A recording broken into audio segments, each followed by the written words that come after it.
episode 53. We've got a special guest with us today. But first, reminder to send us your questions, your tweets. You can email us at pickle@pelotero.com or tweet at us at Pelotero Pickle. We love hearing from you. We like incorporating your questions in the show. So please send us all your questions, topics, concerns, all of that stuff. Special guest, Carlton Salters, softball coach at UTSA, University of Texas, San Antonio, joining us from his beautiful new office at their beautiful new facility up there. And as always, Chris Colabello with his dog Clutch. How's everybody doing? Carlton, start with you. Doing outstanding. Some kids started showing up yesterday. Some of them are getting moved in today and throughout the rest of the week. So excited to get them back and get ready for the fall. How you doing, Chris? I got Clutch in my lap, man. He's here. He's rocking it, taking over the world. He's almost about to fall asleep sitting straight up. So he's so bad at breathing. He's such a bad breather. He's right into the microphone now. Yeah, you get to hear it firsthand. All right. Now, I put him down, and now now he's just going to jump up my leg the whole time we're doing the show. Just tell him to take a nap. Just tell him, just shut it down. I would turn the camera to what he's doing carpet circles right now to scratch his own belly. Yeah. We have video of that somewhere. Maybe we can superimpose that. This is for podcasts anyway, so we don't need to do that. Let's jump right in. So Carlton, we've known each other, man, I don't even know how long, probably like 8 years now. 2013, 15. I was still trying to play then at that point. Yeah. So I want to get into your whole kind of background, because you went from playing football and then trying to play baseball, and now you're a softball coach. Let's go all the way back to like high school. Tell me about your high school playing career. Like, was football your passion over baseball? Give me tell me about your high school athletic career. I got to move way back. Okay. So I played baseball was my passion. I played baseball my whole life, t-ball all the way through. Didn't actually play football until I was 9th grade, and kind of got peer pressured by some of my friends into playing football. So played football, played basketball, played baseball. I really wanted to play baseball, but as you guys know, it's 11.7 scholarships in college, like just not feasible for my family. So went the football route, played 4 years at Arkansas, played a year of baseball there, switched coaches with Bobby Petrino. So played a lot more, my last handful of years. Body got beat up towards the end there of football, decided I wanted to try and give baseball another shot. Signed, undrafted free agent contract with the Giants. Was there in the organization about 2 years. Then played about 5 or 6 years on and off of independent ball. Started getting up there in age like everybody does, not really going anywhere. So ended up volunteering at Florida State. Coached there for 2 seasons. Really started to like softball. And then ended up getting the job here at UTSA. And I've been here since spring of 2018 was my first year. Now I'm going on my, let's see if I can remember this correctly, 3rd full season, 4th year, or 5th year and 4th full season, something like that. But I came here in like January when the season was going to start. So Arkansas football, that's pretty big time college football. What was that experience like compared to, like, culture wise, compared to what you experience now in either baseball or softball now as a coach? But like, how intense was D1 Power 5 football? Well, looking back on it now, I probably didn't appreciate it as much as I was when I was in the moment, as I do now. Practices were intense. I played with Darren McFadden, Felix Jones, Ryan Mallett. So, those are probably the bigger NFL names around when I was there that time. But, most of the guys that were really good I played against are kind of on the tail end of their NFL careers. You're looking at Julio, Patrick Peterson. I played against Percy, Harvin. Some really, really good football players, some all pros. And so just the intent, what I learned most from football was being able to take care of your body, showing up every day and bringing it every day. And you kind of control your own fate a little bit. I had guys that I came in with me. I remember a kid from Bainbridge, Georgia, named Malcolm Shepard. a little undersized, but man, he had a motor. He ended up playing 4 years in the NFL just because of how hard he played. Like, he didn't come from much. I remember we took him home one Christmas and we drove like way out to like kind of like a small like trailer park community. And it was like, Malcolm, how do you get to school every day? He's like, oh, I walk. It's like, you what? He's like, yeah, I walk 7 miles. I walked 7 miles each way to get home and back. That's why I had to stop wrestling, because I would get home too late.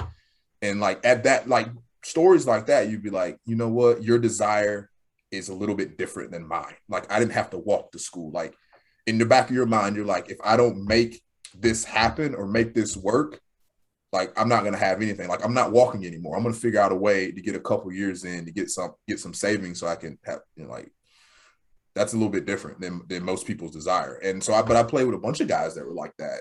And you start to understand how life circumstances and things of that nature can influence people's decisions and people's desires and things of that. And it's just things that you kind of remember, or I've kind of remembered as I've gone through coaching.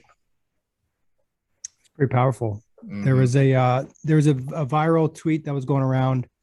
I forget the announcer's name, but he did a speech at Alabama football. And he the whole, like, I got to versus I get to, that whole mindset and being appreciative and having just a different mindset. And you definitely encounter people in your life where you're like, whoa, this is different. This is on a different level than I'm accustomed to and even have any feel for. So mm-hmm. that's pretty powerful. Mm-hmm.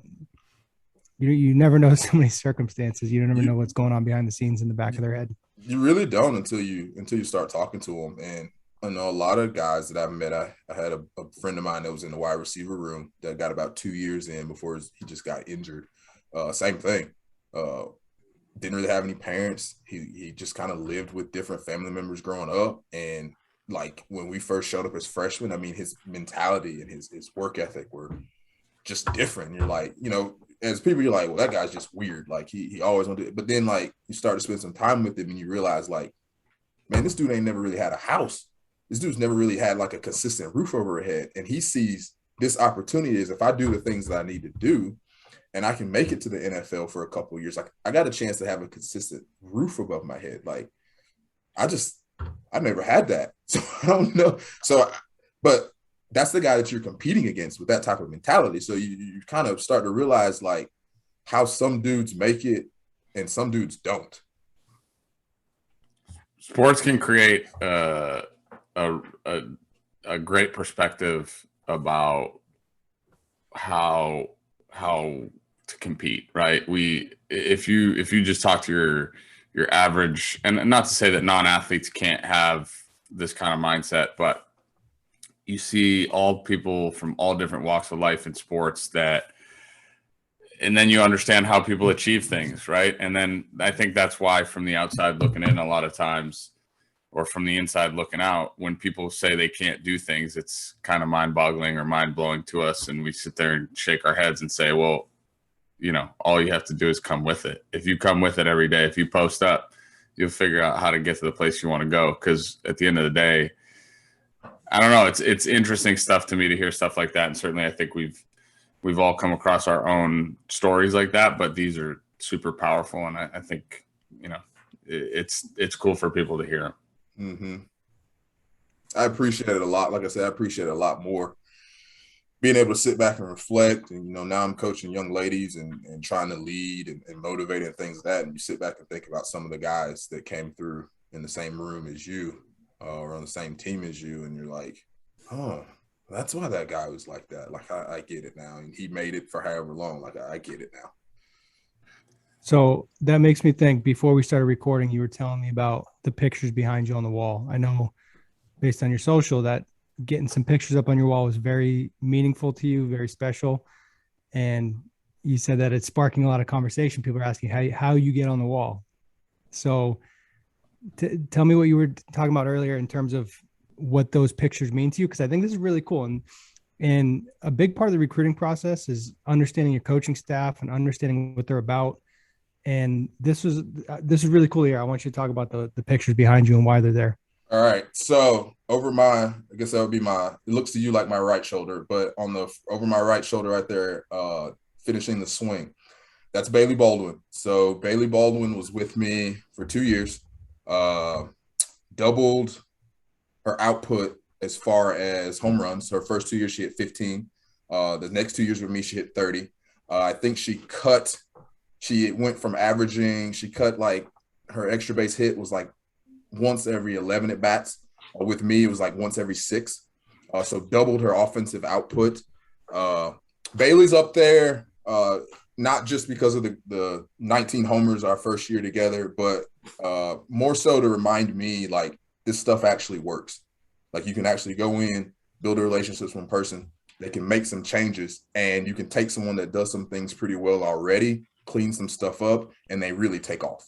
So, seeing her, first person that ever really did some things and made some changes and really took off. And so to me, like, I remember obviously the 19 home runs, but more so like this stuff actually works if you put the time and the effort and you get with some people that can really help you.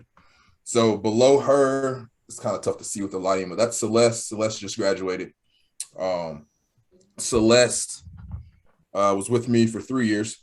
Her last year, she tripled her total bases output in half the season that she did in the 3 years combined. I think in her first 3 years combined, she had 31 or 32 total bases.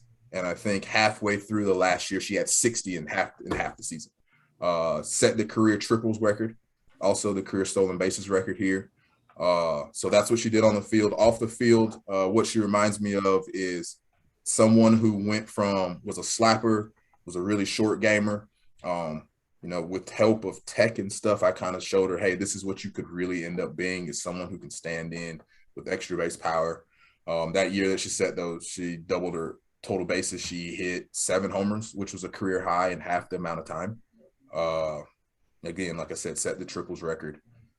So to me, with her, it's someone who can almost totally remake themselves if given good guidance, if given good structure, and someone that's willing mentally to go from being one type of player to being a completely different player within the time frame that they're here.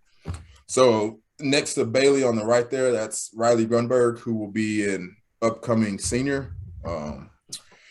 Riley led the tied for the conference lead last year in home runs with 14. Riley's super mentally tough, engineering major, very, very smart.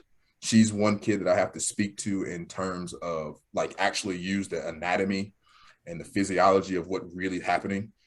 She's a kid that'll look at me and I'll be like, all right, Riley, like, your hands are getting a little bit low, maybe you need more side bend or something like that. And she'll just kind of look at me and she'll like demo it, and I'll demo it. And she's like, so you just want my bat to be more perpendicular to the ground? It's like, yes. It's incredibly literal. Yeah, you're like, yes, that's exactly what I want. She's like, why don't you just say that? It's like, bro, I don't think like that. Like, you think like that. But like, she's that type of kid where you literally have to be literal and tell her exactly what to do. And she's like, okay. And then she'll just be able to just do it. Yeah. She's first person that I'll have for 4 complete years, concluding the fall. Thing that Riley reminds me of is there's a lot of mental toughness there. I was on her really hard as a freshman because I saw what she could be, and someone that really stayed the course. And like I said, last year tied for the league lead in home runs. Also, Riley started out as a walk-on. So she was a walk-on that was originally committed to a Division II school. They had a coaching change. She was like, want to look elsewhere, ended up coming up here. Was a walk-on her first year. And now is, like I said, lead the conference, tied for the conference lead in home runs. So underneath her is Taylor Medina, who will be a junior. Taylor, someone with tremendous ability. The biggest thing, Taylor hasn't had quite that breakout year that we've been looking for yet, but I expect it to happen here in the next couple of years. The thing that Taylor reminds me of or has challenged me the most with is it doesn't have to look a certain way to work. Like, Taylor has made me lay a lot of earlier biases that I maybe had, that you got to do this, you got to do that, you got to do this, you got to do that. And it's like, dude, this kid finds the middle of the bat. Like, can we make some things as far as timing and posture and stuff better? Yes. But why are we hunting and going after these small little things when the grand scheme of it is this kid just got to hit, and this kid just hits. So let's time the ball a little bit better. Let's get our posture a little bit. Let's stop worrying about these small tedious things and keep like do this, do that, do this, do that, to where you almost talk the kid into confusing them versus like, hey man, posture's got to be good, stay under the shoulders and go get them. Like you're a good player. Go out there and be a good player versus filling them up with a whole bunch of stuff because you're trying to clean up or get some small thing to be exactly the way that you think it should look. So you go a little farther. So there's 3 of them. I won't talk about Bailey's at the end. We won't talk about her again. But right here is Kendall Brooks, who's a catcher. She will be a junior as well. Really good catch and throw kid. She's the first kid that we tested in the lab when we first got access in there, where I actually started to find that there's some correlation between what numbers a kid is able to produce and then what they're able to do on the field. Her freshman year, I think she hit like 5 or 6 home runs within the first 2 weeks, and then she got injured, which was unfortunate. And then she was still dealing with that injury a little bit the last couple of years. Hopefully she's healthy now and can put up the type of year that, we think she's capable of. A big thing that Kendall reminds me of is persistence. So Kendall is a person who has really strong leadership qualities, really tough mentally and physically. But Kendall is one that if you waver, or if one week it's this, and then the next week it's this, and then another week it's this, she's going to be like, all right, you don't know what you're talking about. But like, if you always keep the message consistent with her, she will start to trust you. But Kendall trusts consistency and people that show up the same every day, whether it's going good, whether it's going bad, whether it's going to whatever, however it's going, she trusts people that are consistent. So it reminds me, like, whether we're swinging the bat really well, swinging the bat really poorly, beating people, losing, like, you got to show up and be the same every day. Like, you got to show up and you got to bring it every single day. Or as soon as you start to waver as the team is going, you could start to lose some people, and you'll always be up and down and inconsistent. So Kendall's made me make sure that I bring it every day, regardless of what's going on outside of that. And the last person is in the middle there is Haley Garza. So Haley, if you look on the field wise, didn't do a whole lot. But Haley and Bailey graduated in the same year, which I'll even show you guys this. So in order to get actually on the desk, you got to be really personal to get on the desk. So Haley and Bailey are actually on my desk. And the reason for that is Haley and Bailey were the 2 that when I first got here started to lead the culture change in our program, as far as this is what Coach Carlton wants. This is what he's trying to get us to do. This is what we're going to do.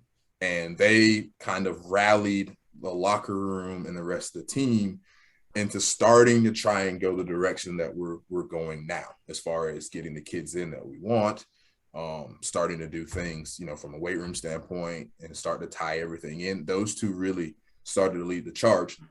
Haley made all the changes necessary that she needed to do. We had a really, really excellent fall before her senior year. Before her senior year in the spring, she got a concussion before opening weekend. So she was out for opening weekend, came back, started to play really well. She had 3 hits in 3 games in the opening conference series. And the last game of that series, she blew out her Achilles. So was out for the year after playing, putting all that time in, all that work in. And, I think it was 13 or 14 games done for the year.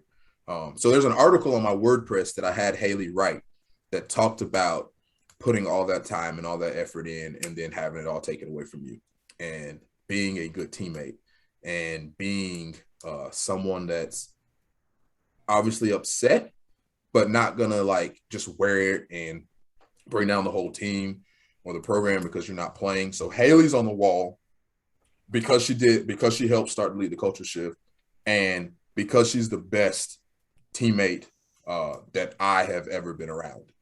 To do all that, to set yourself up to have a really good year, to start to do the things like on the field, in practice, in scrimmages, like I said, in the fall against other teams, where you're like, you know what, like Haley's going to have a really good year. and then do that in 3 consecutive games, and then it all be gone because you celebrate, you jumped up, to chest bump a teammate to celebrate the last out of a victory, and your Achilles goes pow.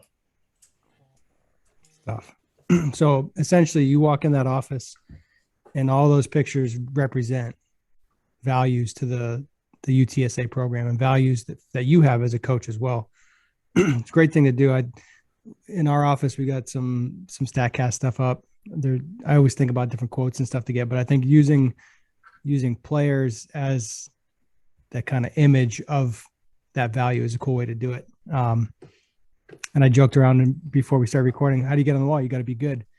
And then you were like, no, you don't have to be good, like performing wise. It's about who you are as a person and who you are as a teammate and things like that. So pretty cool. I like it.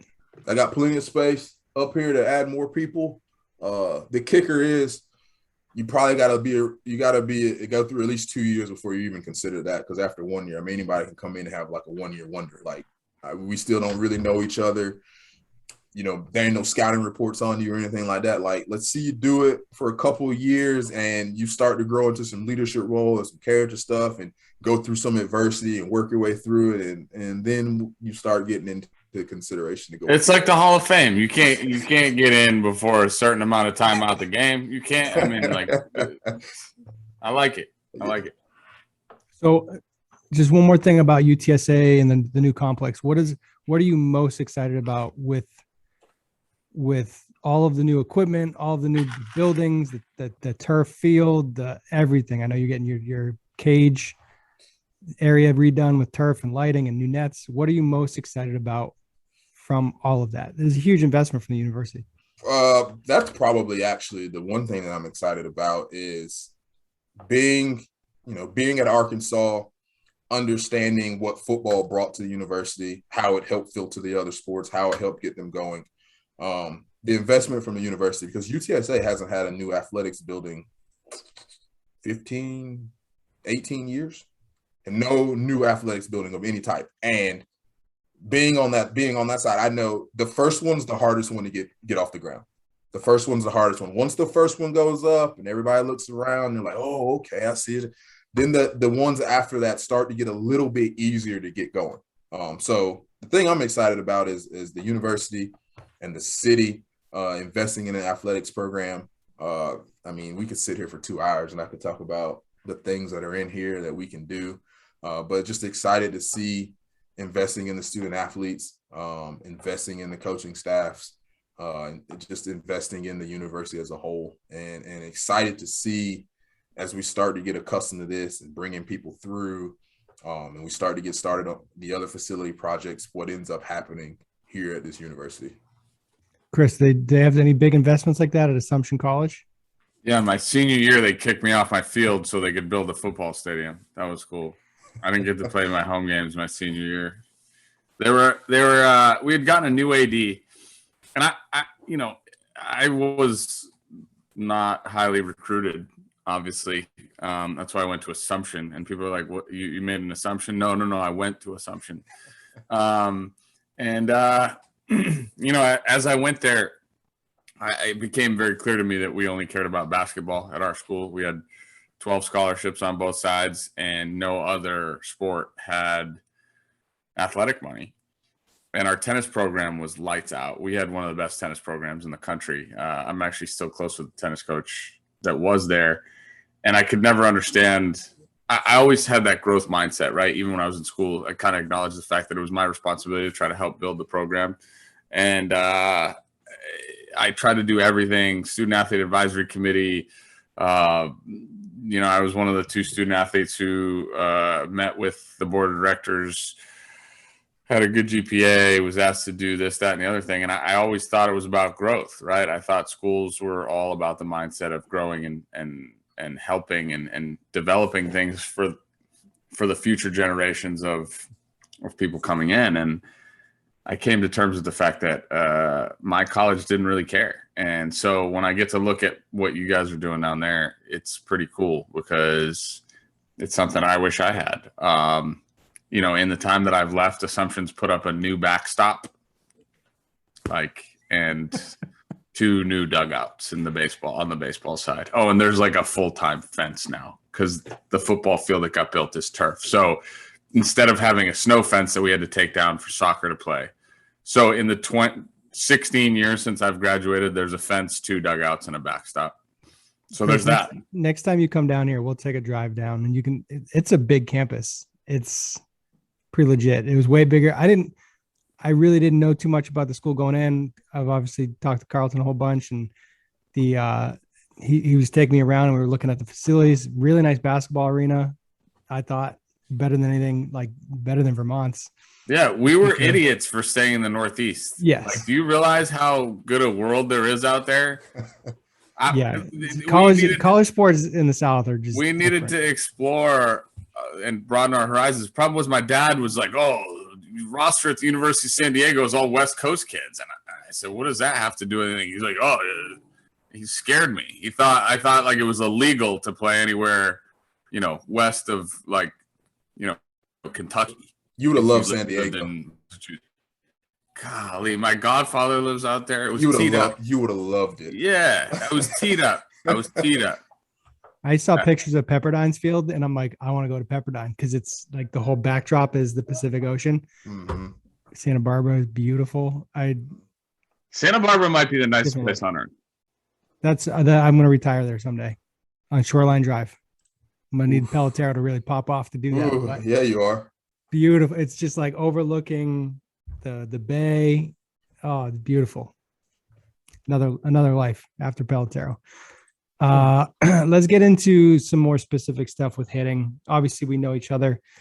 You had reached out to me however long ago, and we did was it a Skype call at the time? It was a Skype call. Yeah, it was Skype. It wasn't no Zoom then.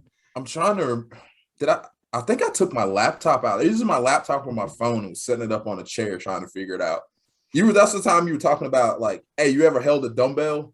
Like, I know you hold dumbbells, and then you're like, and so you're like, get your arm like if you're holding a dumbbell and you would tilt the dumbbell up like this. I'm like, what is this guy talking about? But I get that lead arm up. Yep. Trying to find different feels. Yeah, he when the lead arm stuff confused me too. Don't worry about it. So you have to understand before we get into this, when Bobby and I first started talking about hitting, I think the first time he was trying to I gave him the green light to tell me stuff in the cage. He said something to me about feeling my femur turning under my pelvis and making sure my tailbone really got turned toward the pitcher as my butt drifted backwards. And I said, "What?" I said, "Bro, I ain't never talked about my femur ever in the cage before. I think we're going to need to stop that. We're going to need to translate this into English." So maybe just say, "Hey, turn your lower half." Yeah. And I was like, "Oh yeah, that makes sense." So it's always taking it from complicated to simple. You got to get deep with it before you can make it simple. So part of my journey as a coach is figuring out what words to say. Like you were talking about with the play earlier, you got to be as explicit and logical as possible. Like, I'll just make the barrel go up or make the barrel go down and just tell them straight up. Other people want to hear it feels. Other people need the kinesthetic where you literally put your hands on them and make them feel the positions. Everybody's different. You get visual learners. It's you need all those tools in your toolbox because some hitters respond to it. You never know what words are going to click for somebody. You just don't. You can get better at it, and you can, like Chris, with you and I, we used to get to the point where we were doing the Peter Pan, like pushed on our face, like, there you are, Peter, like you found it. Oh, there you are, Peter. By the way, funny story about that. It was Hook, not Peter Pan, but anyway. Side note, I sent that to somebody who I thought I had told the "Oh, there you are, Peter" story too, and they hadn't. And I realized how ridiculous it sounds when you send it to somebody and they don't know the inside joke part of it, and they're like, "I'm not sure what this means." And then I had to explain. It's like 3 layers deep. If they don't know the details of the joke, and you just send them a Peter Pan clip, it doesn't make sense. Yeah, it was weird. But anyway, that was one of our things. Yeah, let's get into hitting. Specifically, I want to ask you what your take is on baseball world versus softball world. Now, you've been in it long enough to know that 10 years ago, we're starting fights with people in the baseball world. And now it's almost the pendulum swung too far where I used to be super fringe and now I'm not at all. How do you feel like the baseball world has changed over the last 10 years? And then how has the softball world been receptive to things? I know in softball, people are starting to embrace the home run now. It used to be, I mean, it still is all about pitching, but you get a team like Oklahoma batting like 450 as a team, hitting records. Mm-hmm. It seems like the game is changing a lot. What's your overall feel over the last like 10 years, how things have shifted? Yeah. So, I mean, I got my encouragement from guys like you and some others to kind of start putting some stuff out there. But, 2018 or 2017-ish, when I started saying some stuff, like I was just like you guys. Fortunately for me, I had, Coach Latif, who had done it years before. It wasn't saying it, as mainstream as we were, but, his teams were hitting 110 home runs. He had multiple people hit 30 home runs, made it to the World Series, took down CAD and Tech, played against Texas really well. If you've never looked up Louisiana Lafayette softball in like 2008, go look up some numbers on what they were doing. So, I had someone before me in the game that had started putting some stuff out there, and he got it way worse than anybody, and probably anybody ever will. But, Bailey, that first year in 2018, hitting 19 kind of gave it a little bit of credibility, per se. I tell Bailey that all the time. I say, Bailey will ever be linked because you gave me some credibility, So that gave it a little credibility. Then some other people started to look into it. The rise of softball being on television has contributed to this because there used to be no video in softball. Like you couldn't get video of anybody unless you literally went to the game and watched it and recorded it. Now, with all the networks, I mean, you can pull video from everywhere. So there's no secret on pitchers anymore. So the idea where you can have one horse, throw 250 innings and you can win something like, those are kind of going out the window. You need two or three that can do some different things to keep people off balance. And people are starting to realize like the athletes have gotten a ton better. We've talked before. I told you, I think the third baseman in softball may be more important than the shortstop, just being able to defend the short game and the power game, but not sacrifice range and distance. Like if you got a third baseman that can play back by the bag, take away the quick bunt, and then take away balls in the hole and down the line, like you're probably really good defensively versus they've got to play in all the time because maybe they don't have the range or quickness and now they give up, right or left or in the hole or things of that nature. How much of that is weight room related? Is it just girls they're in the weight room more, they're working more on their bodies and working more on athleticism? I think so. I think that has a lot to do with it. Strength training, for girls is not starting to become so taboo. It used to be like, don't lift, don't be big, don't be strong. And it's like, man, no, like impressive physical athletes, they go across they go across the void. Like you have to be in order to play your sport at a high level. So, that part is starting to be embraced more and more, which is, I think, is contributing to, and bat and ball technology have gotten better. And I think both of those are contributing to kind of the rise of offense. And at some point, the pitching in our game is going to have to start to make some adjustments. Like people like the pitching's bad. It's not necessarily bad. It's just the ways that you used to get people out. You're not going to be able to get people out like that repetitively. And so now you have to make an adjustment. Whereas before nobody could really hit. You were trying to bunt and air, first and third somebody to score a run, and you had the one dominant pitcher. I mean, you look at Kat and Monica are probably the two best pitchers in the United States since Jenny Finch. And they have one gold medal and no national championships between both of them. And the one gold medal that Kat won, I think she was the third pitcher on that team in 2004. So like at some point you got to be able to hit and score some runs. And I think people are starting to come around to that idea a little bit more, especially at the upper levels. Like you're just not going to win games against people 1-0, 2-1 very, very often anymore. Were you surprised at how little offense there was in the Olympics? No. There's actually a lot of offense. Are you saying from like Team USA? Yeah. Or from the other team? Yeah, Team USA side. No. But we talked about it. the assumption was that those are the top 12, 15 players in the country, but they weren't apparently. Y'all gonna get me in trouble. I ain't gonna say No, that's okay. But it's all like political, right? Isn't I mean it's on the baseball side, it's not the best 15, 25. Well, there's two differences. So there's two differences in the international. There's more than two, but there's a couple big differences in the international game. The international game, the core of the ball is not as tight as in college. But it sounded different. It sounded like they were hitting a wet newspaper when they hit it. But the bats that you use are much, much hotter than anything you can get in college. So it can kind of balance itself out. But the field is 230 all the way around. Yeah, so longer, right? There's no cheapos. And it's the best pitching in the world. The thing How much better? I was texting you during the games. How would you compete like the Olympic pitching versus College World Series pitching? Olympic pitching is Major League Baseball. Like those are like your Max Scherzers, your high end MLB starters. What is the equivalent of the best pitchers in college softball? Like what level are they? AA? Are they high A? Is it AAA? Major League average? Probably between high and AA. Like Wayno, Kat, and Monica are the three best, and it's not close. Like it's just not close. And there's nothing that you can really do to prepare yourself to face those three. Like those three are, except for, Kat's probably 62 to 65. But like Monica and Wayno are 67 to 71 throwing to four quadrants.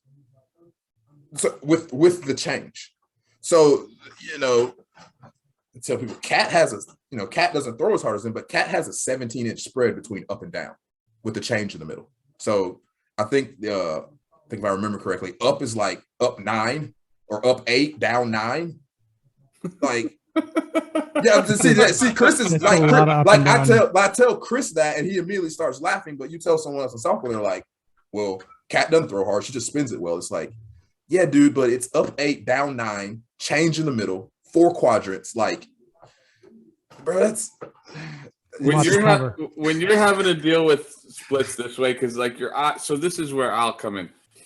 I remember there was a girl. I was probably in my 4th or 5th year with the Worcester Tornadoes, and we had a girl from Worcester who was at Holy Name High School who was going to pitch in Division I, and her coach kept asking me to try to face her, and I was like, this is going to go really bad in one direction or the other. I want you to know that either I'm going to get embarrassed or I'm going to hurt her, right? I'm going to hurt somebody. So finally, like, I step in, and thankfully I hit a ball and I didn't kill anyone, but the first 2 pitches she threw me were devastating, and I had to just straight like swing and pray, because one ball literally went like this, and my eyes told me that it was going to be at my quads, and it ended up at my belly button. Mm-hmm. And it's almost impossible to like decipher between rise and drop from what I saw that day. And she was one of the better pitchers in the area, but it's the time constraint that is put on softball hitters is incredibly difficult, and I certainly appreciate it. I think it's so. Then you look at Monica. Monica's up curve and change, which she used to not really have a change. It was just up and curve and gas. So like you're like, all right, if I can hunt the top of the zone, the top of the ball, like you're probably running to 1 or 2 over the course of 7 innings. Well, Monica started adding a change, so now you've got vertical stack of up, curve, and change, whereas up is out of the zone, curve is running away from you, and the change fall below. I've got an overlay that I haven't posted yet of all 3 of them, and you can see it. It's 71 to 72, and it's like, how do you chase the one at the top of your neck? And it's like, yeah, because you thought it was the curve and going to stay down, and if you don't swing, like it's going to be a strike and you're going to be out. And then you look at Wayno, which none of us have ever really gotten a lot of looks at her because she stays in Japan. She doesn't pitch in the States. Doesn't come over here a whole lot. So the only time you really get to see her is, world championships or the Olympics. And you're talking to someone that's got, up, down, and change, up and down, the down and the change. It's like a video game cheat code you put in before you And put up, down, and you left, know, right. and like I remember I posted something on her overlay, and someone's like, "Oh yeah, you just got to see the ball up." It's like, dude, this woman's been pitching for 20 years. You don't think everybody over there knows? Yeah, I just got to see it up. Like, I mean, come on, man. It's like when Chris is like, "Be quicker." Like, you go to the batting cage and the guy's like, "Be quicker." He's like, "There ain't no quicker." That's all he's got.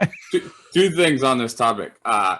So one was the one thing I was going to say. The thing that I noticed. So I had been with the Team Italy girls a couple times. We played in a couple tournaments side by side.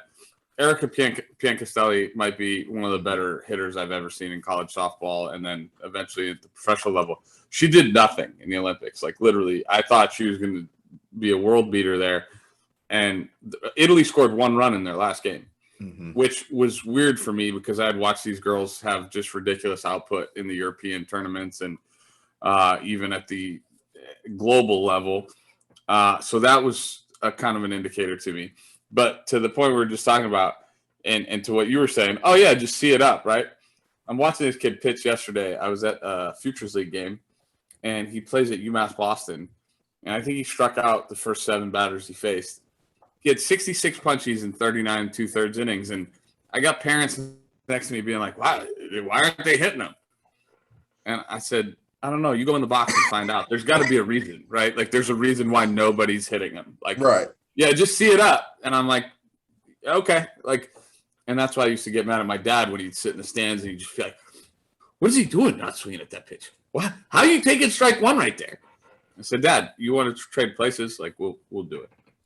I think if I remember correctly, Wayno's thrown 92 innings in international competition over a career, got like 108 strikeouts and like a .94 ERA or something like this. It's something ridiculous. So like best hitters in the world, yeah. Yeah, and she's been doing it, since 2004. Like people know what's about to happen. Hey, it's still tough. So how do you battle that paradigm as a coach, right? How do you get girls to really understand? There's a lot of failure, right, when you're going to face these high-end pitchers. I would say probably more so than there is in baseball. And I think now there's a shift in output and offense in the NCAA, especially. Like, what was that change like? What was that transition? And now how do you embrace it as a coach and as a team? Okay, so I think my methods are a little different than a lot of people are willing to admit. But for me, so if we're facing someone that's a high strikeout person, they're more than likely they're going to go up. So we know that. So let's say they average 11 strikeouts a game that pitcher does. Okay, so but before we get to 11 strikeouts, I don't worry about it. Like I just don't worry about it because I think it's almost asinine as a coach to be like, well, this girl's leading out. I mean, I'll even say her name, Hope Troutwine was in our league last year. It was averaging like 11.8 an outing per 7. I think it's asinine as a coach to be like, all right, we got to go in there against Hope and not strike out. It's like, dude, she strikes out it's just gonna happen. Like, just get over. Until we get to 11, let's not worry about it. Let's figure out how, with the other 11 outs that we're gonna have, let's figure out how we're gonna score some runs with the other 11. And then once we get to 11, let's see where we are in the game. How the 11 strikeouts happen, and then let's go from there. Let's make an adjustment from there. But until you get to that number, like, don't worry about it, dude. Like, that's her average. Like, if she holds you to 7 or 8, you're like, hey, man, we must have got a whole bunch of swings off. If we get to 15 or 16, it's like, okay, how are the strikeouts? Was she really good that day? Did we even get any swings off type of thing? And I think a lot of coaches, they're like, well, I'm not going to do that. Like, our team, we're going to go up there, we're going to compete, we're going to be tough. And it's like, no, you're going to strike out. Like, strike out. Like, I'll give an example. I talked with one of the teams that was one of there. I did some in the Olympics. I talked with their coaching staff, and they saw some of the stuff I did. They came down and visited with me a little bit, and they were like, how are you going to hit how do we hit the beat Monica? How do we hit the rise ball? And I was like, look, this is what's going to happen against Team USA. I said, your 8 or your 9 hole has to get on with less than 2 outs. I said, late in the game, you need to either be 0-0 or down a run. Somebody needs to get a swing off, and then there either needs to be a sack, a squeeze, sack fly, or something for you to score the run to win the game. That's how you're going to win. And if you strike out 16 times, you strike out 16 times. That's like, but if you're trying to get late in the game with the bottom of the lineup up, hope somebody gets on, my top comes up less than 2 outs, somebody gets a swing off, we can win the game. That's it. That's how you're going to win the game. And your pitching's got to match up 0 for 0. And he just kind of looked at me. He was like, you know, I don't want to strike out that much. I'm like, dude, Monica been striking people out for 25 years. Like, just get over it. Like, that's how you're gonna win. And sure enough, it was 1-0. They got to the 6th inning. The 8-hole hitter walked. The 8-hole hitter walked. 9 bunted her over. They pinch hit for the 9 spot. 9-hole pinch hit comes up, hits a double in the right center. They get thrown out at the plate though. They got thrown out at the plate, but they had a runner at third with 1 out with the top of the lineup up. Top of the lineup comes up. Top of the lineup just misses one. Didn't hit it deep enough to get the sac fly. Next kid grounded out. They lost 1-0. They had a chance. They did exactly what they needed to do. They just didn't get the runs across when they needed them done. And so then at the end of the game, you're like, ladies, we did exactly what we needed to do. It just didn't fall our way that time. And I think a lot of coaches have a hard time saying we got to the spot and it didn't work. And then they're like, we should have done something else. It's like, nah, dude, you were right there. If that run scores, if she doesn't make that good of a throw to the plate, it's 1-1. If she hits that ball 10 feet deeper, it's sac fly. It's 2-1. You go out in the 7, get 3 outs. We win 2-1. We won. Yeah, Just didn't roll your way. Big games, big seasons come down to 1 out, 1 situation. Mm-hmm. It's crazy. Let's talk tech. I want to talk tech with you. You do a lot with technology. I know you have hit tracks. I know you got the phantom high-speed camera going for your pitchers. You're doing pitch design type stuff. What is your favorite tech? What is your favorite implementation of tech? Where do you see all this going? Well, I don't have my favorite tech because if I had my favorite tech, we'd be rolling. You want Hawkeye? I do. I would. If somebody would come set up a system in my field, I wouldn't bother anybody else for anything. They would come set that up for me and show me how to run it. And if we had to, we go get somebody to help us run it. You would need. I mean, that's like there was 13 or 15 cameras. It's tracking every player on the field, doing the pitching. It's doing kinematics. It's doing. That's you need a team to do that. That's okay. We can go. Listen, we got civil engineering. We got all kind of. We'll go find some people over there that can help us. We already got people helping us. We can go find some more. If you tell me you can get that for me, we'll go find some more people. It's just money. You just need to, instead of buying that weight room, you should have got Hawkeye. Oh, yeah, right. That would have gone over real well. But so, I mean, with stuff you have, what do you use the most? What is the most beneficial? And I mean, dealing with a team, you're in a situation where you need to produce. You need players getting better. Mm-hmm. It's not just. I think most of the industry just collects data and they sit on it. Mm-hmm. How do you implement your tech? So, I mean, that was kind of us. We'll talk about him a little bit later when I know we've got some other topics, but Dr. Chris Coons helps us with the pitching. I know when we first got the stuff, it was just like anybody, collecting a bunch of stuff. It's like, okay, this is cool. All right. Like, how does this help us? So sitting down and sifting through all that. And because in baseball, at the amateur side, you have Major League Baseball to kind of filter some stuff off of and start to figure out some things. And they're always punching some stuff out there, or you can go out there and figure stuff out to find out what's good, what's not so good, what you probably want to stay away from. We don't have that in softball. It's literally everything we've done for the past 4 years has been abstract. It's our players versus our league. So it's been like, what we've been trying to do is what gets players out in our league, or what helps our players produce offensively, what plays in our league, and then work from there. So we use everything that we have, Rapsodo, Hit Tracks, the lab, some new stuff that we're going to have in the weight room. We use everything from developing players to help with recruiting. We've more so lately have used the stuff to figure out kind of a baseline of player that we want to go after, and then allow the players to come in and fit into those categories or fit into those molds, and then help us make decisions from a recruiting standpoint. One of the biggest things we've probably learned from tech is not to judge a player before you see them on some of that stuff, because what you think you might be seeing may not be what's happening. On the flip side, they may be better than you thought that they were, and may actually be someone who needs to be in play for you. Or this player's really good, they're hitting the ball too high.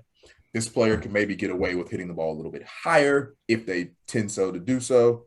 Just small things like that. I mean, I had a kid that we kind of weren't letting hit anymore. We were kind of moving them away from him and just letting them pitch. And they worked really hard on their technique and stuff. And they came back, and it's a mid-70s bat that's left-handed. Well, mid-70s bats that are left-handed they're just not sitting around out there. So to me, it's like, all right, like you got to figure out if you can get some type of production from this kid. I mean, this is a mid-70s bat that's left-handed. You can't just be like, oh, this kid, no, like you need to figure it out to some degree. And we did. We worked. She worked. And I mean, she ended up hitting in the 5 to 6 hole for us. I think she hit it right around 260 with 4. Came up with some big swings and some big moments for us. And that was a kid you were kind of like, but the tech was telling you like, dude, you got something here. You're going to have to put some work in. I mean, she had some path issues and all that stuff, but you got to put some work in. But dude, there's something in here that you need to try to get, even at worst, if she's not a starter for you, if she's just a pinch hit bat off the bench. It's better to know that you have that than to think that you have nothing when you actually do have something. Awesome. The benchmarking thing is powerful, because you might get, like you said, there's players that may not look pleasing to the eye, but they produce. And dude, I got a bunch finding of those hidden gems is critical. Dude, I got a bunch of them. I got the kid that won, that was on our all freshman team. 5'3", 120. No offers. She's left-handed, second baseman. No offers. She ran cross country. So here's backstory. She ran cross country. So it's really skinny. But put her on blast, and it was like, 60 to 63 between like 8 and 11. You're like, hey, dude, that's pretty good. Like, she can run a little bit. But again, she ran cross country, so really small. Well, her senior year, she didn't run cross country and started to hit the weight room. Well, the 60 to 63, 8 to 11, with a little bit of strength, starts to show up through the fall and summer travel ball. And you're like, hey, man, this kid's going to help us. Like, because we're thinking, hey, this is a 9-hole kid for us, not expecting it, but this is a really good 9-hole hitter. I mean, this kid hit 320 with 3. Like, from the 9 spot, it ended up leading off towards the end of the year because their bats got so good. But, I mean, that was a kid that nobody was interested in, 5'3", 125. But, like, the tech said, like, hey, man, you might want to not look a little closer here. And I remember the first fall we had, she was out there doing some stuff. And it was just none of the kids I'd ever seen her play. And some of my seniors are like, Coach Carlton, she's kind of small. And I'm like, you just wait. This kid's gonna help us tremendously. And they're like, I'm like, just wait. And so we started going through the fall, and she just hits and hits because she has really good bat-to-ball skills. Just hits. People playing shallow. She's hitting over people's head. They start to back up. They're like, Coach Carlton, she's pretty good. I was like, Like, I see what you were saying. Like, but like, that's her. I got another kid that's coming in the 21 class, same exact way. We got a couple other kids that are in 22. I got a kid that's in 22 that's 5. If she might be 5'3", I think she's closer to 5'2". But I mean, on hit track, you put on hit tracks, it's 66 to 69. I mean, she hits rockets. But you watch her hit, and you're like, where is it coming from? Because it's just such a small package, but it's absolute turbo in her bat. I think her RA on blast is like 15 to 18, somewhere in there. But it's just turbo in her bat. But again, same thing, small, kind of unassuming, really good athlete, but she's not the 5'8", 5'9" kid. We're like, oh yeah. It's like, nah, but this kid's gonna help us somewhat. Mm-hmm. Where do you want Tech to be in 2 years? If you could throw Hawkeye out the window, because I know you want Hawkeye. What do you want Tech to do for you? What do you want? What improvements do you want to see in technology? I know with Pelotero, we're working on all sorts of problems, and hopefully in that conversation. But what do you want? What do you want to get out of technology? How would tech help your program more? Accessible for more people. I'm kind of at the point now. A lot of people say I wish more people would learn about it. I'm kind of at the point now where like either you want to learn about it or you don't. Like, I mean, you can't force somebody to learn about it. Either they're going to use it to help their kids or use it to get their kids out there, or they're just not going to do it. Like, if you don't want to do it, fine, no big deal. But I wish more kids would be able to get on stuff and send stuff out. Maybe would like stuff to be more in like one place. So you could just go one place and get everything you need. And I would like the on-field units to begin to get probably more affordable for some of the smaller schools. Like, I mean, you got, like I said, you got Hawkeye, which that's a Sony product, big league level. Then you're looking at Yacker Tech that has a field unit, but that's still not super cost efficient for smaller programs. Flight Scope, but there's issues, there's issues with that goes on. So just something that's reliable, that they can use, that we can use for an on-field unit. Because I think the biggest thing for softball wise, tech wise, is to start get the in-game stuff. I think there's quite a few of us that have practice parameters, scrimmage parameters that we're using pretty well. And I think the next step is to get the in-game stuff, because the in-game stuff is where we can kind of help start setting baselines for the masses. Like, in baseball, if a guy is 90 to 93 and he's spinning it, he's got a four seam, he's spinning it, 23 to 2600, probably got something. Like, they don't tell you, just about everybody knows that. You also know if a guy's above 100, if he's 100 to 105, probably got something. Like, just about everybody knows that. Parent, travel coach, whoever.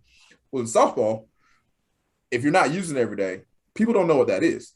We don't know what those numbers are. And people that do know ain't not sharing it, obviously, because it's a competitive advantage for us right now at this point for us to know. So if that became the norm and got out there, then you would probably start to have a better streamlined recruiting process, because kids would know where they fit in. Coaches would know where kids probably fit in, versus like kids going out all over the place trying to grab schools or try to get attention to schools, and they don't necessarily have the skills able to play there, that they can start to bucket themselves a little bit better, start finding better fits for themselves and things of that nature. So I hope it gets to the point where some of these baseline stuff that we understand starts getting out there. That makes sense. And we strongly believe at Pelotero, we should be, the more the in-game data is driving programming, the better. Mm-hmm. So whether that's recreating game-like scenarios or actually getting in-game data, that's the best way to program and develop. That should be shaping your training as much as possible. But it's the hardest place to get data. It's because the least controlled environment. It's the lighting is always different. The setup is difficult because you're traveling all over the place. The dream scenarios, you got like a universal system that's applied to every field everywhere, and then you just get data that's consistent and everybody has the same quality data, the same metrics, the same everything, and then you have standards. But getting to that point, you could fast forward 10 years and be like, oh yeah, like self-driving cars is every car on the road is a self-driving car. Every baseball field and softball field has a camera system that captures everything for you. It's just getting there. Getting there is gonna be tough. I think some of the big tournament organizations, probably the first step with that from the youth level, where if they implement cameras and they implement in-game on a broader scale, it'll start to filter down. And then it'll almost be like a standard. It'd be like hitting on hit tracks. Like once you've done it, then you're going to start seeking that out. It's a big upsell. So, well, and I could sit here for 2 hours and tell you recruiting stories of kids that we've gotten or kids that we've become interested in or whatever you want to say it, based on us, either them sending us the information or them coming to camp, getting on our stuff. And you're like, yeah, that kid. I think right now for us, it's really a competitive advantage. I mean, I can think of 7 or 8 kids in our program right now that may not have been in the program if it wasn't for some variation of tech. That's a big statement. I mean, I'll tell you this one. This is a really good story, and I'll get this clip on signing day and put it out there. But we had a kid, a pitcher that's coming to us, sent us an email about 2 months ago. Big kid that's really athletic. Clicked on the video link. She's 60 to 62. They're like, okay. I just email her and says, hey, do you have anything? And she's like, well, my dad bought me a DK ball. Like, I can throw with that and send it. And it's like, okay, that's a start. So she sends the DK ball stuff over, and it's 14 to 1,700, and you're like, okay. So then they email back, says, okay, send me your schedule. Want to come see you throw. So we go see her throw, and 60 to 62, but everything's like this, and she can't get any swings and misses. She can't get anybody out, and it's like, okay, but it did say 1,400. She's throwing a lot of strikes. She's not walking people. She's throwing the ball. So it's just huge spin, but just gyro. Just gyro. Everything's gyro. So like Ronnie, your pitching coach, is like, it's like, I don't know. She's like, I'm watching, but everything's screwball. Like, is she throw anything else? I was like, I have no idea. Like, dude, I just emailed the kid. So don't worry about it. Go see. So we see her throw the following weekend. Same exact thing. I think she was like 59 to like 60. Just gyro. Can't get anybody out. No swings and misses. And you're like, man, geez, I thought we might have had one here. Well, kid signs up for camp. So she comes to camp, and Ronnie's like, all right, like, seeing you throw twice. Do you throw anything other than screwball? And she's like, well, actually, she's like, I'm curve rise change. She's like, this is the most that I've thrown my screwball, since I've been pitching in select ball. So Ronnie's like, okay, so we're going to throw a bullpen. No screwballs, curve rise change. Dude, this kid starts like, I had to come out of the cage with the session. I had to come out of my cage to go to the bullpen to watch it. She starts ripping curveballs 14, 1,500, going across at 7. Low spin change at like 780 goes down 6. +2 lifter at like 1,350. You're like, why don't you throw this in the game? She's like, my coach just doesn't call it. It's like, dude, this is really good.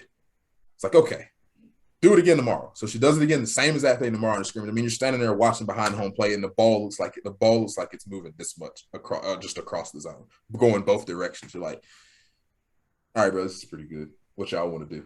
It's like, we really weren't prepared to do something right here. Okay. So we had to go figure it out. And so we ended up getting her. But it was simply the case of kid was throwing the wrong pitch. It's simply the case of it. Really good, just throwing the wrong stuff. She got with somebody, they showed her, hey, you should probably do this. And it went from like, I don't know, to like, we're taking this one ASAP. So do you think that sometimes the data clouds people's ability to decide on stuff and say, like, fundamentally the game still is about getting people out and scoring more points than the other team? Mm-hmm. Do you think that happens now in softball a little bit too? I don't think it's gotten to that point yet. I mean, if you use it correctly, like, okay, I take this is going to give me another piece of information I didn't have, and fit it inside the fundamental of the game, it's going to always help you. It's when you go one way or the other, and I think that's where you can start to get down the wrong rabbit holes. I think you could use it like that. I try to use it to let it tell me where the player is and where I think that player needs to go. I've seen many people take kids and think the kids should be something that they're not, because they didn't have all the information on them. I know that's one thing that HitTrack has helped me with.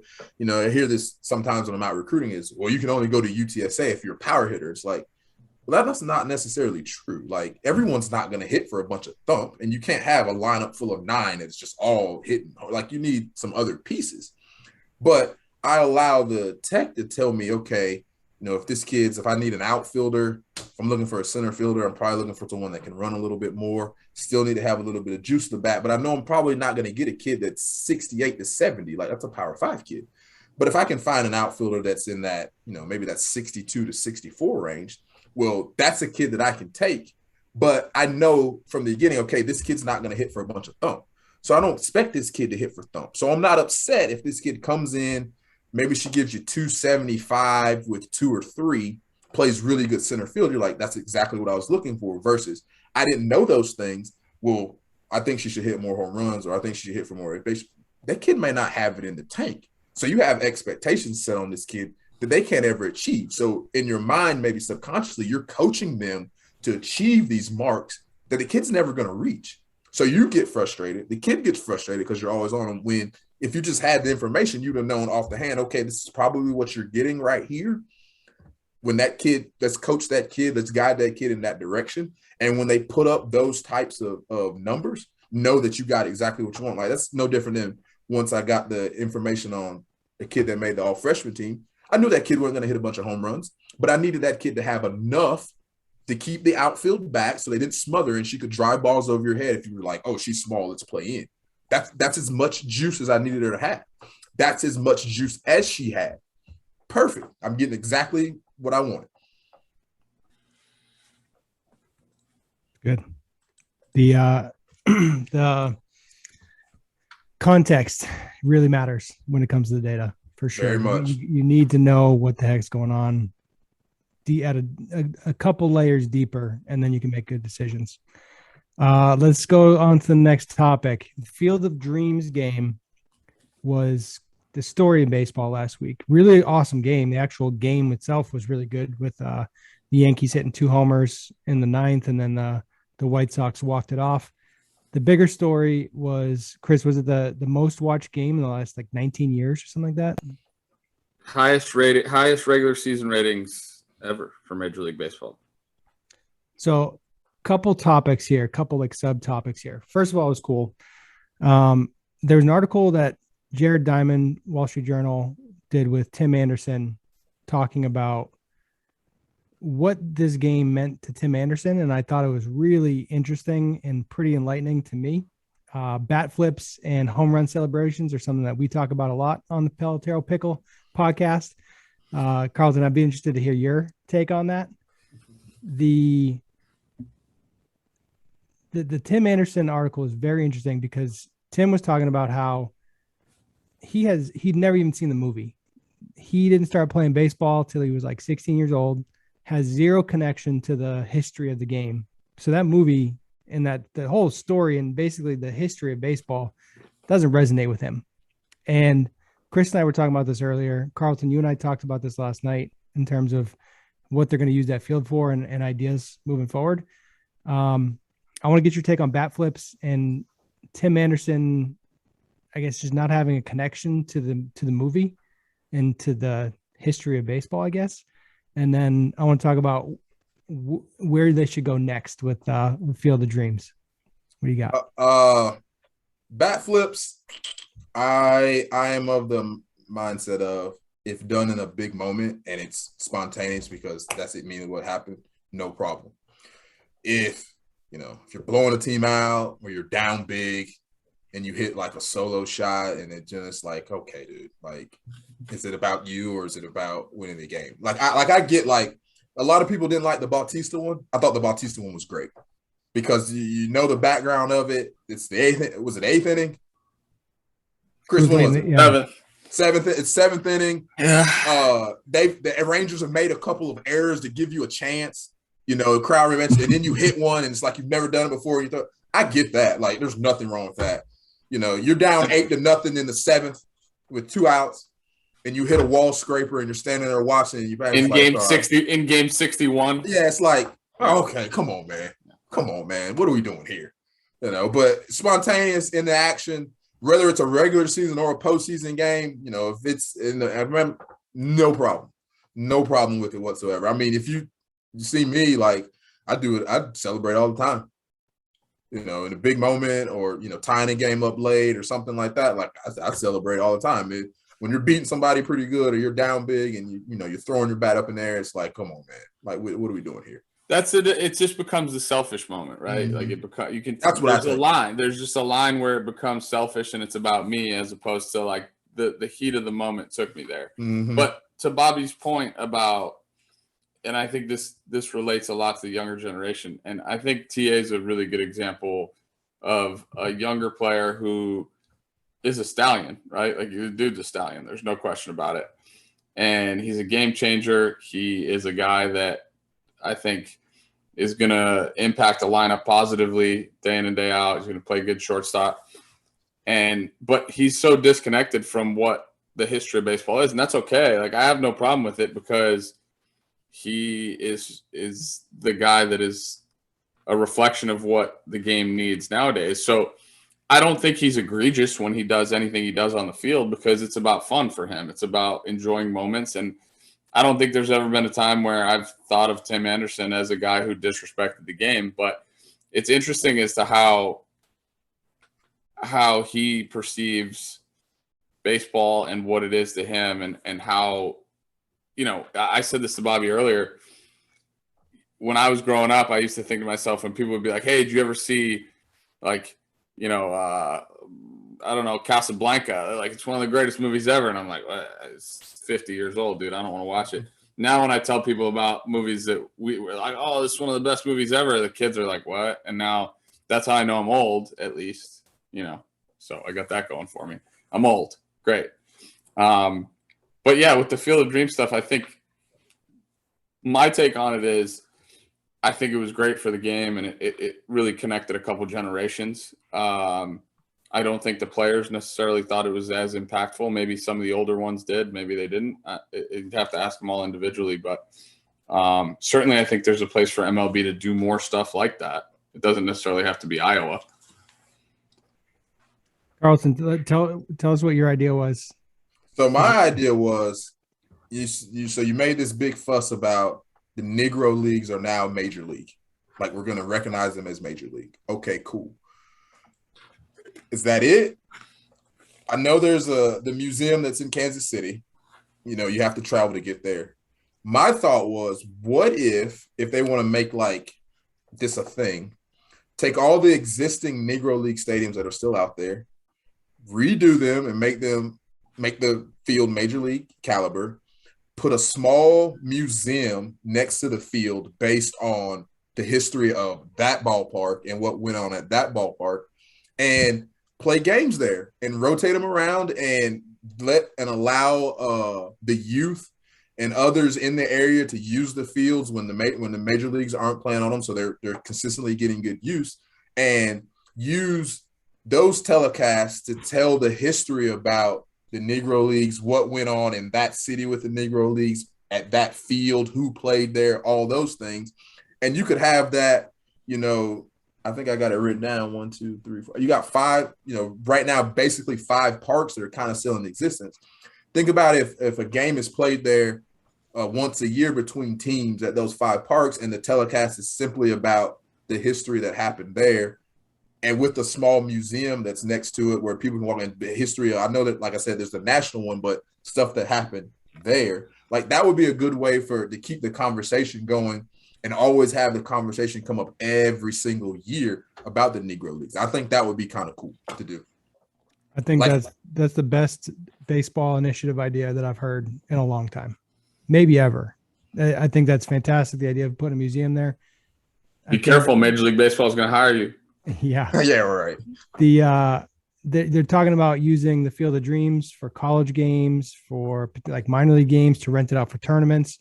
I think if you use those old Negro League stadiums and you build them museums, you can bring people in and educate.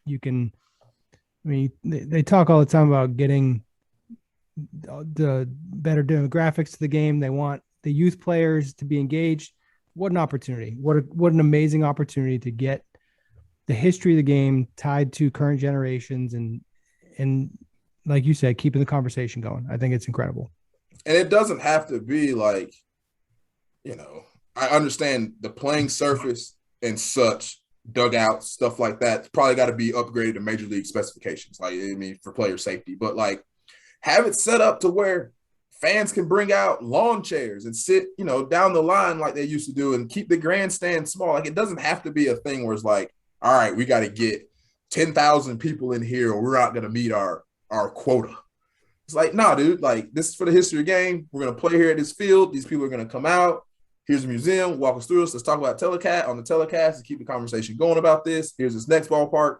and it's a one-off thing that you do at all the ballparks. And I know the one in what's the one in Alabama at Rickwood? Like I know the Barons still like play there occasionally. They do like a thing once a year, but I don't know, Braves and somebody, play there or whoever you want to, play there a game. Like I said, put a small museum specific to that field and that time. And I think that'd be something pretty cool. I think the Major League season's so long that there's so many opportunities to do stuff like that and really engage different parts of the country.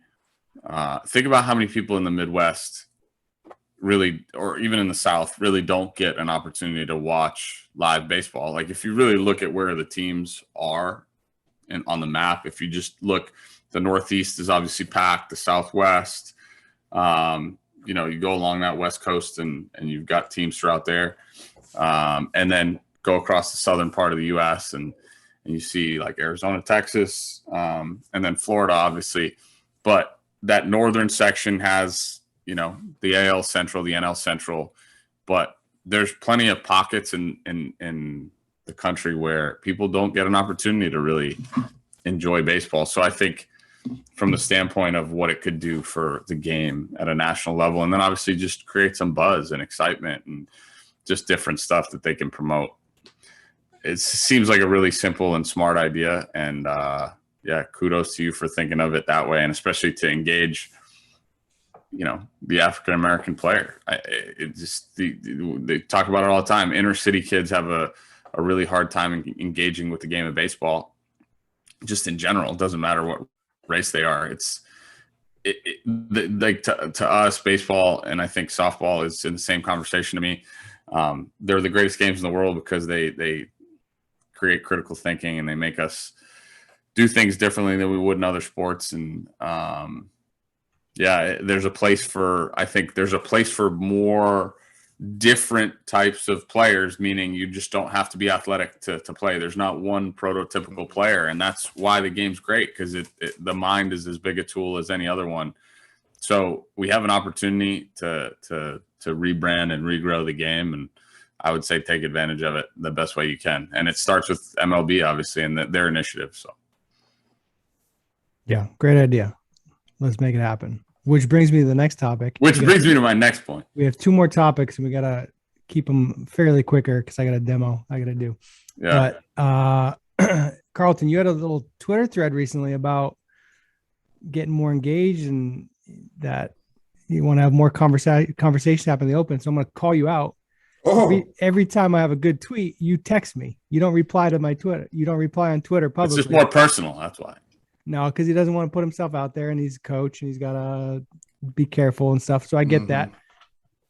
What's the line for you? What do we have to do to get you more active on Twitter? I used to be a lot more active on Twitter, and I'm at a point now where if I type out something good, I usually end up just deleting it and not even engaging because it's sometimes not even worth it. So I got to click send more. What do I got to do to draw you out on social? I don't know, man. There's some things that do, and there's some things that don't. I don't know.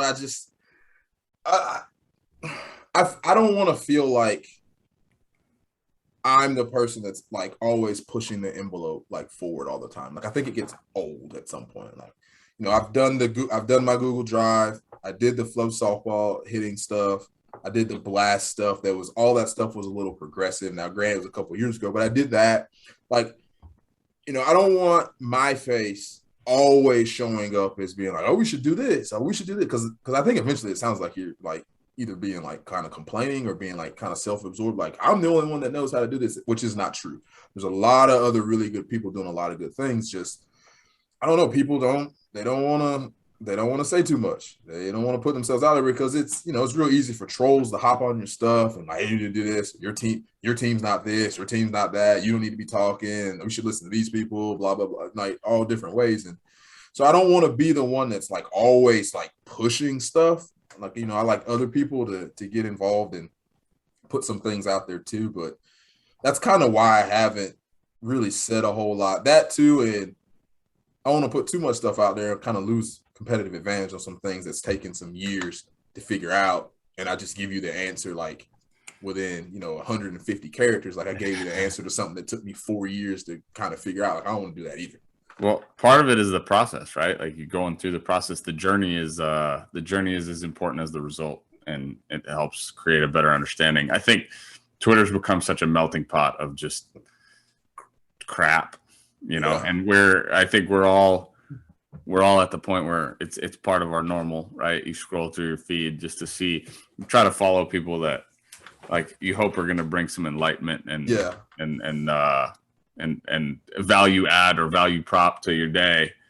But then as you said, like the thing I don't understand about Twitter is how many people engage in conversations just to hate on stuff, right? Yeah. It could be such a cool resource to bounce ideas off people, but then it's, half of the world or maybe even more is consumed by telling somebody that their idea is bad. Well, don't follow me. Just I posted a Cat Osterman overlay, up curve and change. I posted an overlay, which I think is really cool, and that took some time. And somebody commented on me like, what's cool about this video? Like, yes, she's a good picture, but this overlay doesn't do her justice. It's like, well, then if you have a better overlay, then you post your overlay.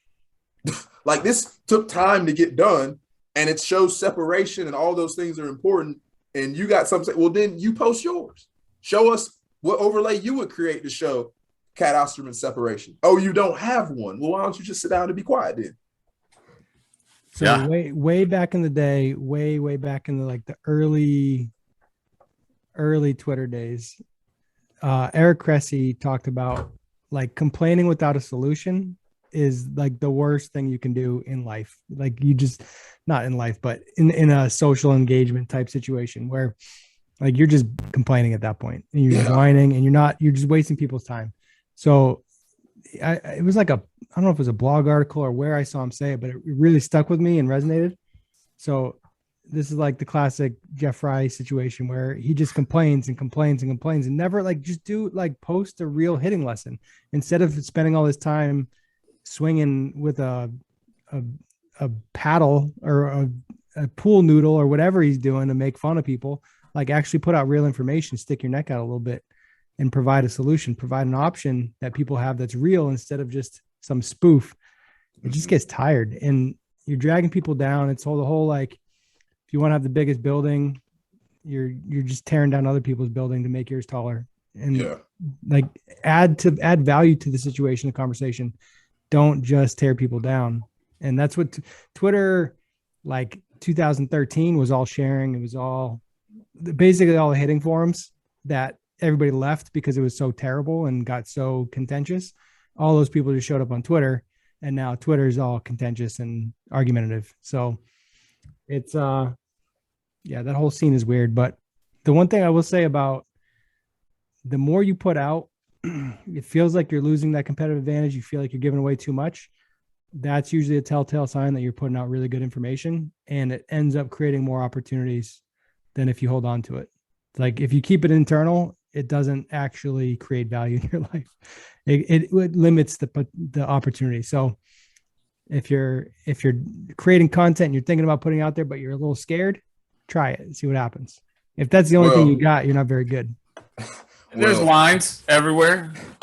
There's lines. I mean, I have, I think I have quite a bit of stuff that would help kids, especially through the recruiting process on like, hey, these are some things that could help you. These are some things that could hurt you. I had a kid, funny, I told you this, Bobby. Chris, you haven't heard this. So like I said, we run our tech all camp. I had a kid come up to me and says, Coach Carlton, I think your machine's broken. Like, what are you talking about?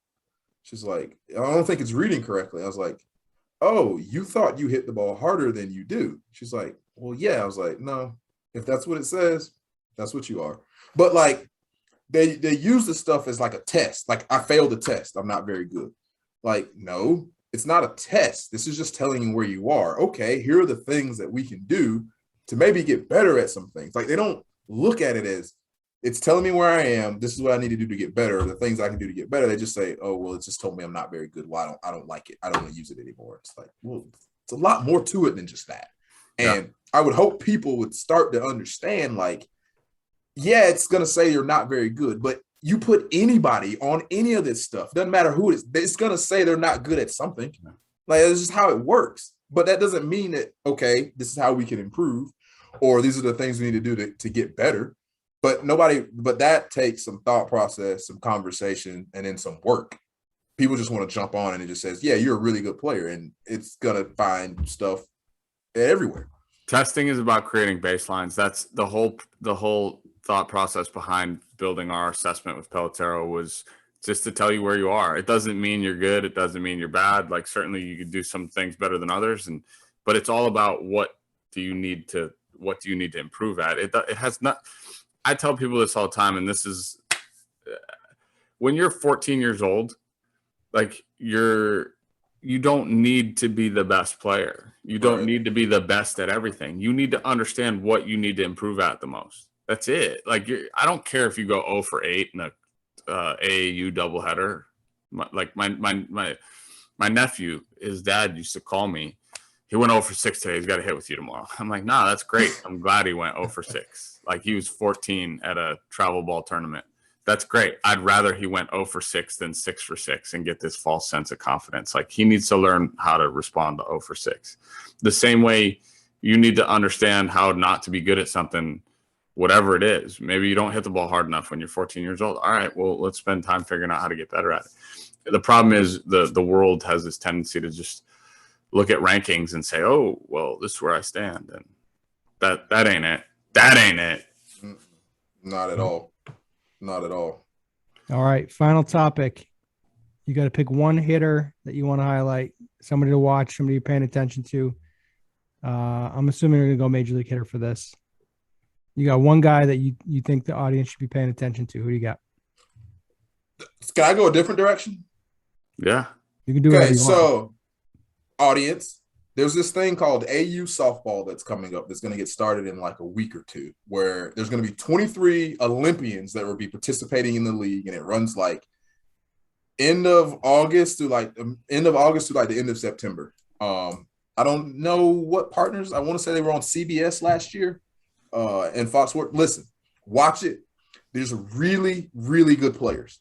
If I had to highlight a hitter in the league, it would be either Hannah Flippin, who I really like, who played at Utah, or Jesse Warren, who I was around at Florida State for 2 years. Like, watch it. They've gotten the first year, obviously some bumps in the road. They're kind of trying to figure stuff out. But this year, they've got really, really good players in the league, both offensively and defensively and in the circle. That's the Athletes Unlimited, right? That's the Athletes Unlimited. Like, that's where the Erica girl went off last year, right? Didn't she hit like she hit Yes. Yeah. Like, it's going to be some really good competition, really good arms.